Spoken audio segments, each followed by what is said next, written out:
Hello, welcome back to each of you old timers, and welcome to the new listeners. We're talking about the Four Noble Truths, and this talk will be on the fourth of the Four Noble Truths.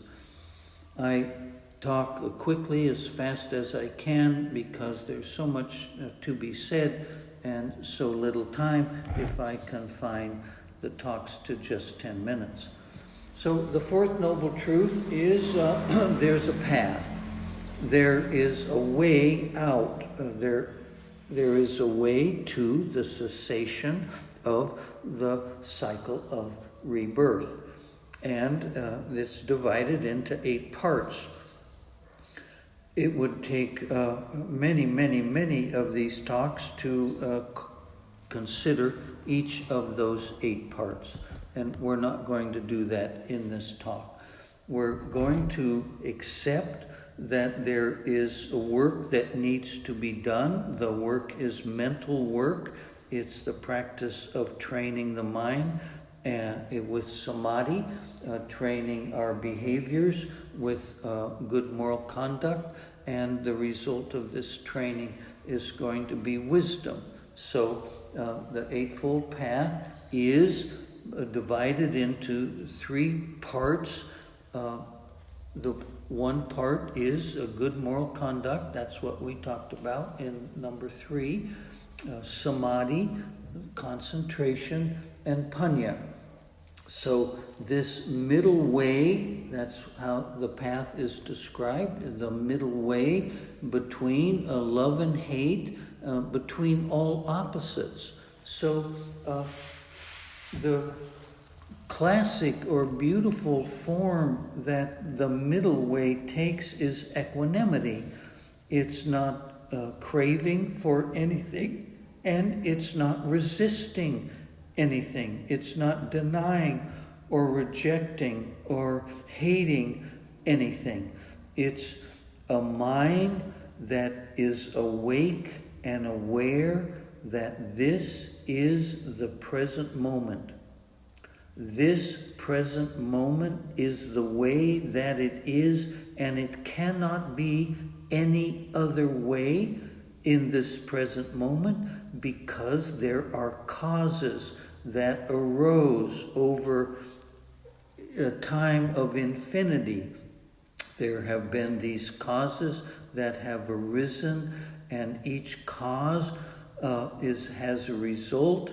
Each result is a new cause, and this chain reaction has brought us to the present moment. Nothing can change the present moment, but we could work to change future moments by changing the way we live, whether it's wholesome or unwholesome. That's our virtue, our moral conduct. Training our mind to stay focused on good thoughts, Dhamma thoughts and Dhamma teachings, and experience the wisdom that comes from this change in lifestyle. So this equanimity is this delicate, valuable treasure of a place that is free of craving, free of aversion. It accepts that every moment is a karmic moment.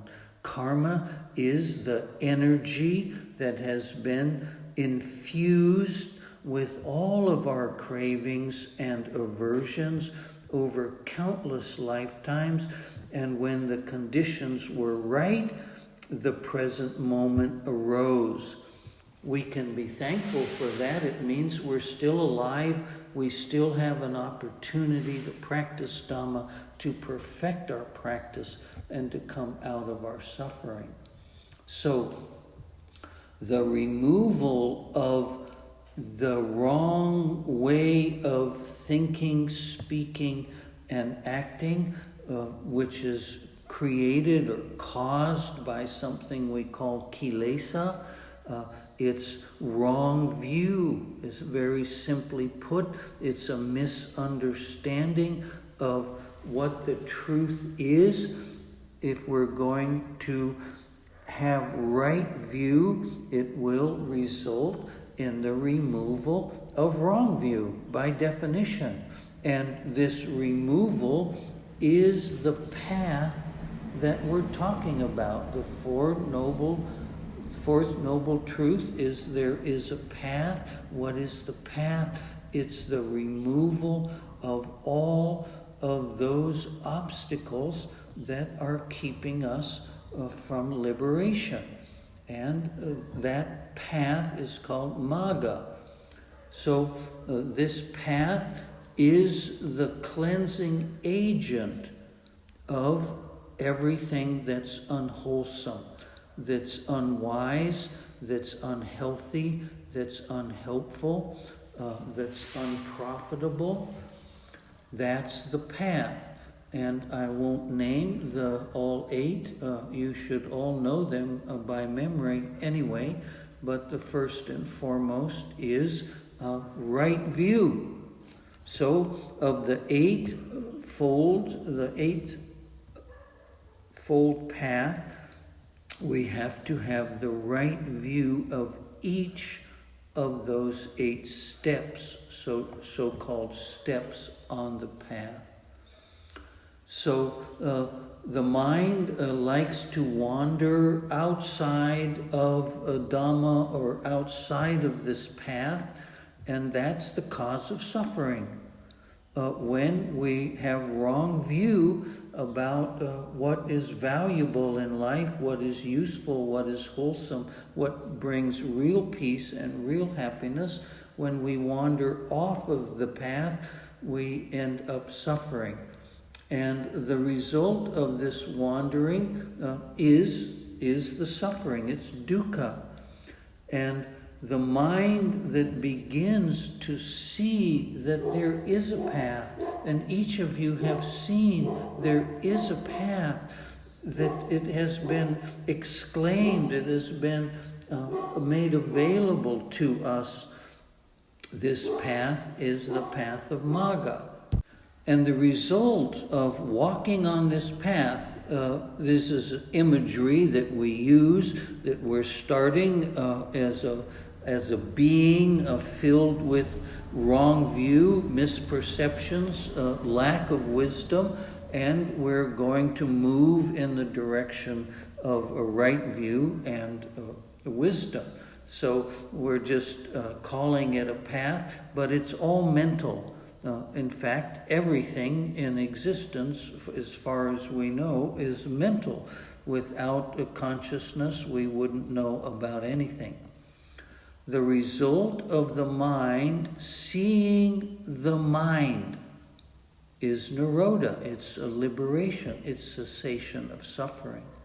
So until we can become mindful, we cannot practice the Four Noble Truths or the Eightfold Noble Path. The ordinary daily mind that we use, I call the secular mind. It's the mind that says, I am. I'm a person. I'm having an experience. This is my history. This is my dream of the future, my hopes and expectations for the future.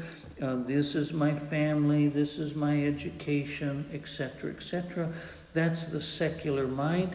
That is the mind created entirely of delusion.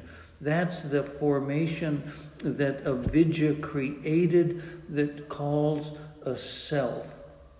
And until we start watching that mind, what that mind is doing, what it's thinking, what it's saying, how it's acting, we cannot wake up. That mind will keep us asleep, will keep us hypnotized, believing we are a person forever, through infinity of time. So we must develop self-awareness. We must develop sati so we can watch the mind. If we watch it, we become a supervisor and we correct it. We're a teacher, we're a coach, we're a disciplinarian.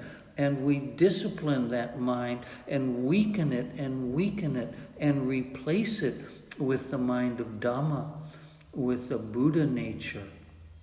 And then we have brought about the end of all suffering, the goal of the Four Noble Truths and the Eightfold Path. May you be blessed in your practice. May you deepen and strengthen your practice. May you awaken to this Dhamma that is a blessing to you and to all beings. Thank you.